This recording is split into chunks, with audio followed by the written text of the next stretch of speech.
Takle tunin tatar je res enostavno narediti. To je res ena taka preprosta gurmanska predjed, ki jo lahko postrežeš in za praznike, in za kakšen rojsten dan, ali pa tako kot mi, ker za zdaj. Tukaj imam na drobno nasekljane pol rdeče čebulce, še bolj, če uporabite šalotko. Vse skupaj bom dobro ukisal, peške damo ven, zdaj bom pa naredil marinado. Sodico bom vzdimal malo sojine omake, noter bom dal še malo sirače, če ne marate pekočega, to spuste, eno žličko gorčice, sok, vsaj pol limone, malo sveže mletega popra, še eno žlico enega zelo dobrega olivenega olja in zdaj vse skupaj dobro zmešamo eno tako emulzijo.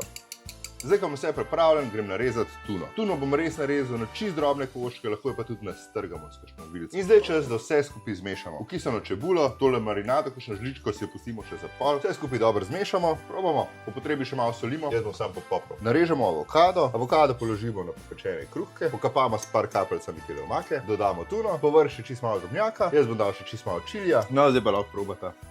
Jaz bom pa tudi dober tek. Čin, čin. Še ona tuna iz motorja? Ja. To je dobra. Resnice se mi zdijo. Par dobrih sestavin, pa imaš tako vrhunsko gurmansko predjed. Lepe praznike!